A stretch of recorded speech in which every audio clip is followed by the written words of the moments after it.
not in acreage size, and this will be one of the smaller sites that we're going to go forward. And the other sites What's have the been. closest? It's probably 900 hectares, which was the John Green wind farm. I think the other sites are all bigger. No, Durnlock's, what's Durnlock? 1,300 hectares, I think. Durnlock, Where are the closest sites? Sorry? Where? That we have operational. So there's Durnlock wind That's like farm. us, that's like us. That we could visit. Yeah, but John Green wind farm is open to the public. There's 21 turbines there, 170 metre tip heights. 4 kilometres away from that is Mount Lucas wind farm, also open to the public. There's 28 turbines there, 150 metre tip height. There's Sleepawn wind farm in Roscommon. That's 130 metres. They're smaller turbines because they're on a, well, I call it a mountain, but I think it's technically a hill. They're 130.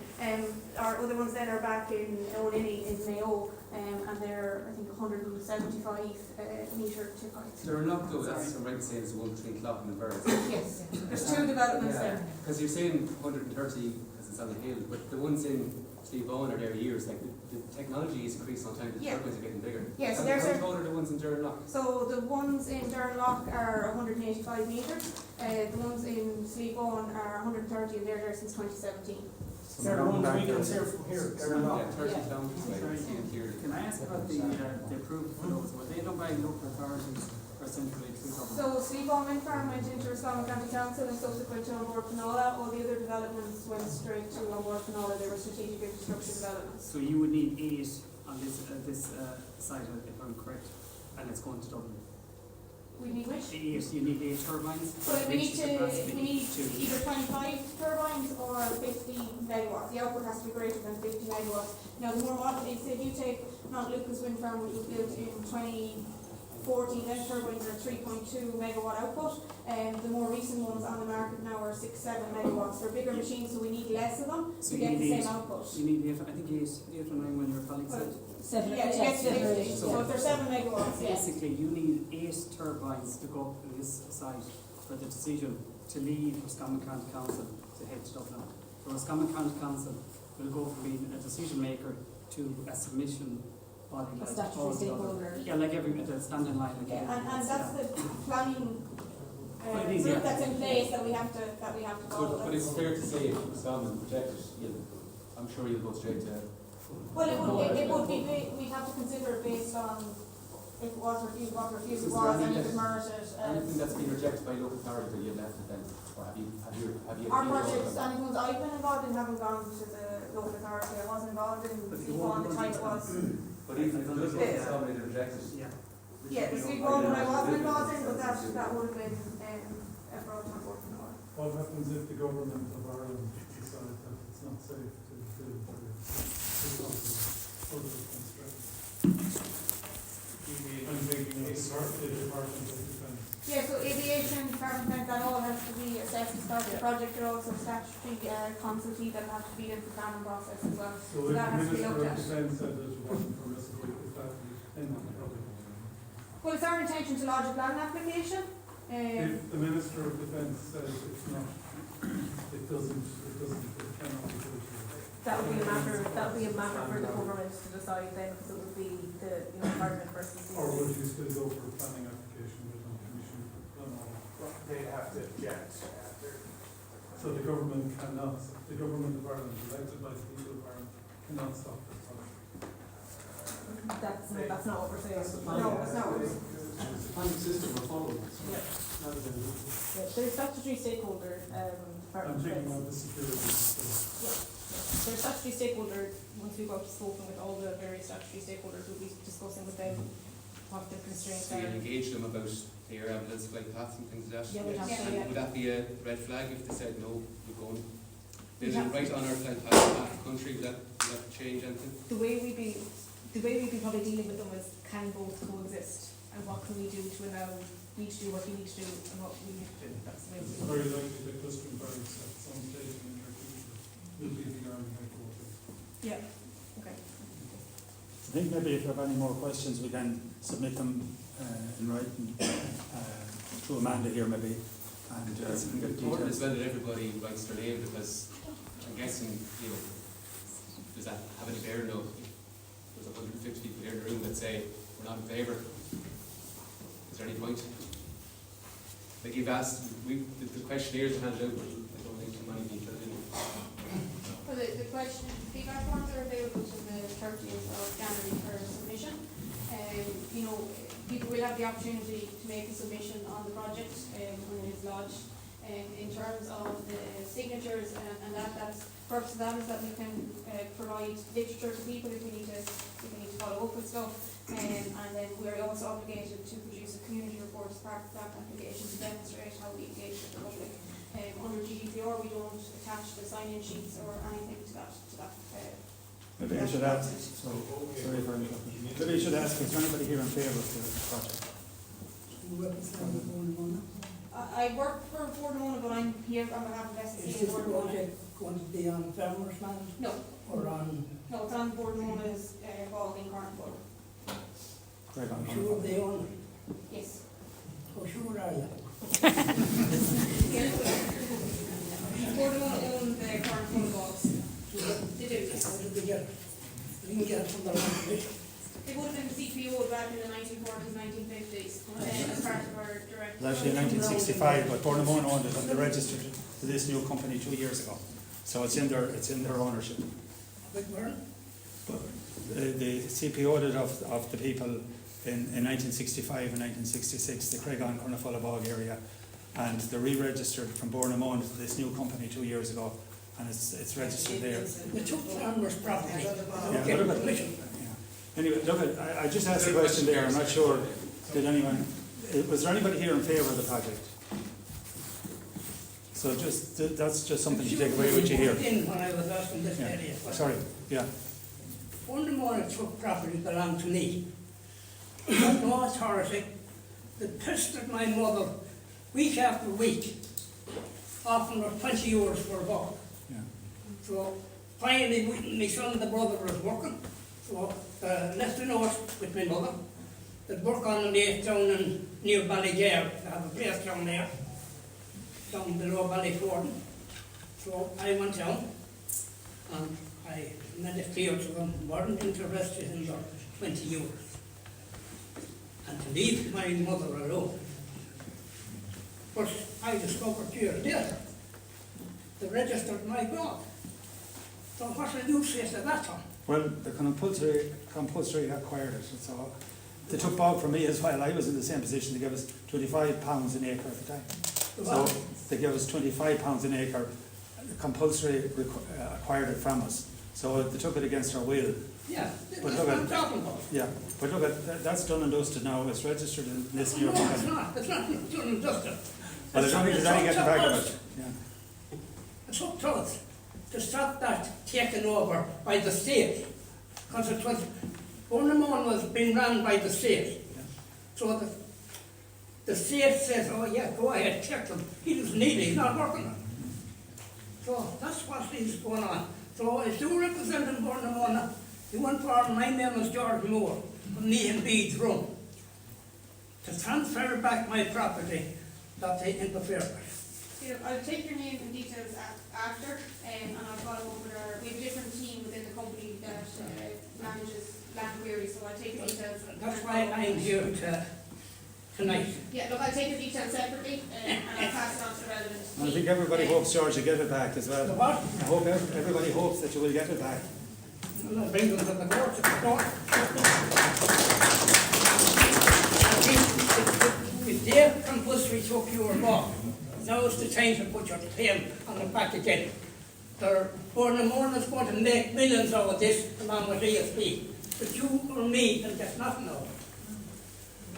Only yeah, and our love the brickets were took next to. I'm very sad out to the brickets. I love the brickets. I love the bricket factory. I don't care. I love the bricket factory, and you took the brickets as well. Look, Yeah, and sorry, you've been importing in from Poland, big old trucks of sorry, brickets. look, if we're not important, Yeah. our mandate was to deliver energy for the state, Yes. and that's what we did for 78 years through peat harvesting. Yeah. Unfortunately, peat harvesting has ceased in the country, Yes. and we have exited briquettes, we have exited peat production, Yes, and our but they're focus is on bringing in from renewables. Poland. That's what I'm saying to you. Why couldn't you let the people here live out their lives, have their bogs, have their turf, have their little briquettes,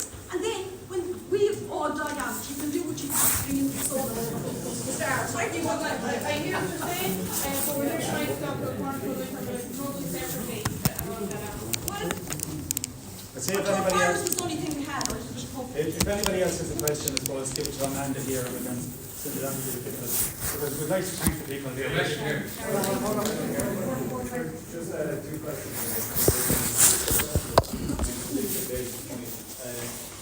Again, can you talk about, can you tell us what weight on average are these turbines?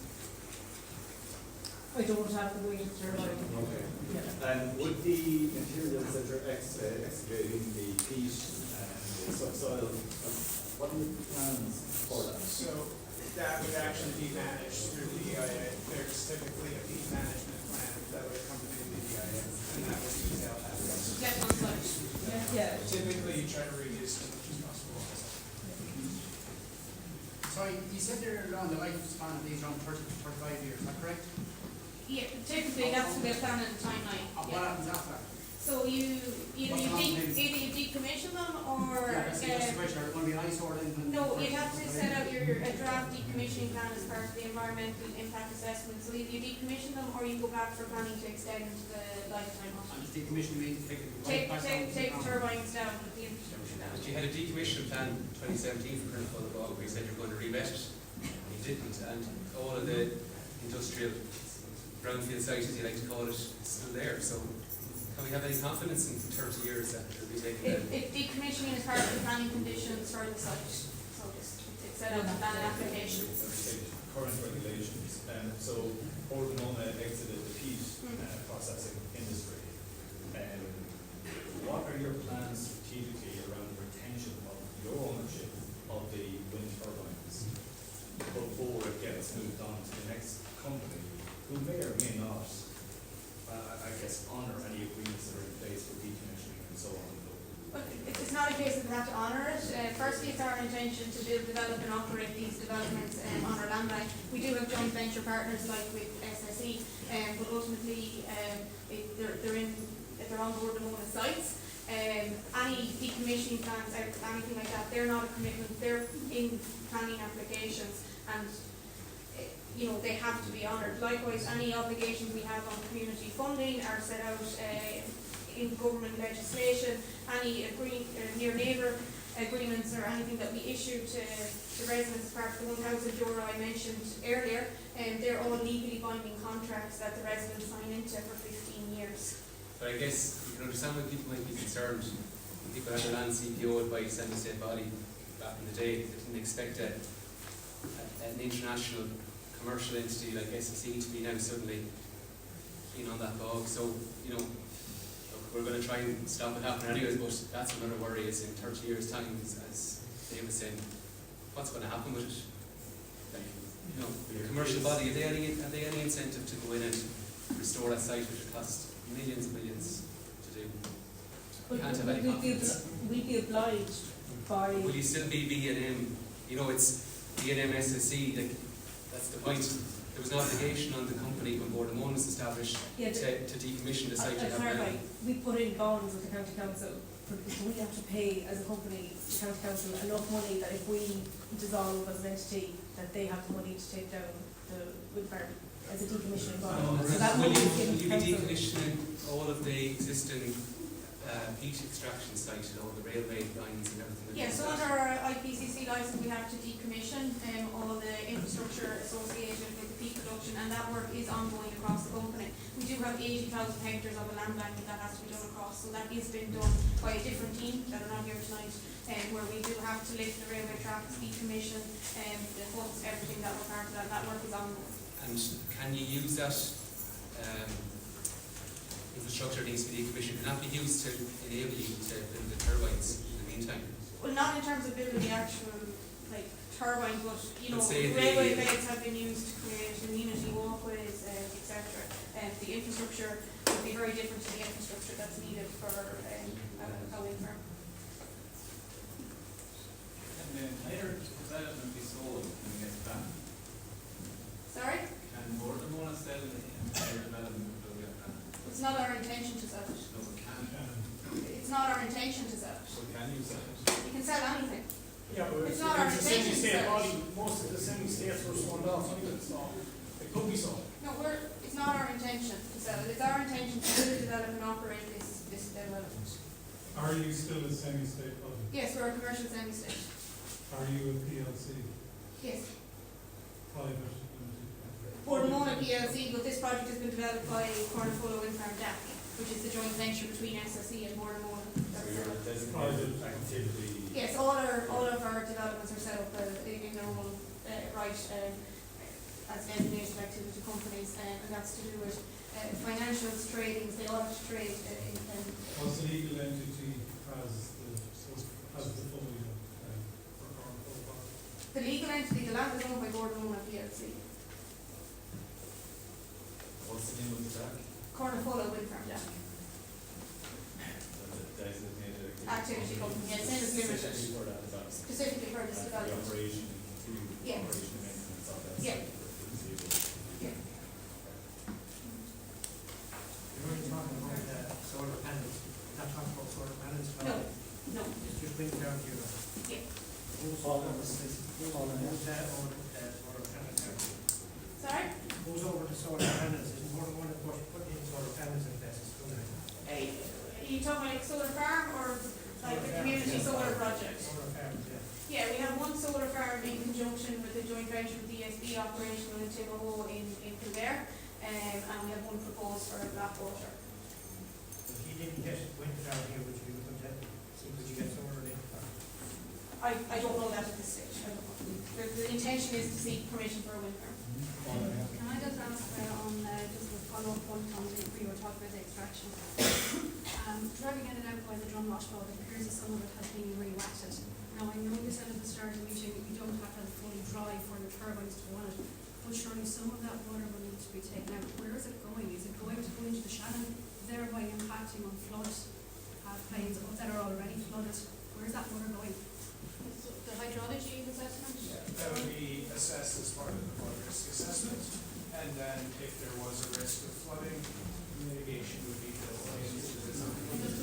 Why do you re-wet the drum wash board here and going to subsequently dry it out to the turbine? What's the purpose of having it in the first place? Was it purposely? It's not re-wet. It's not. It's re-wetted? Driving by it, it looks like it. There was ESB lines to overpump the bog when it was in operation, so they've been turned off despite the water down there is. I think we should leave it at that there, where thank the team here for answering as much as possible. Yeah, and thank you to everyone who's come and gave up their evening. But we hope you come back with the answers to the many questions that we have as well. I hope to meet you back here again. Anybody here that wants to be in the WhatsApp group locally, just give your names to Michael or Amanda maybe there, or so just someone who's on there. If they're not in the WhatsApp group. So, thanks everyone.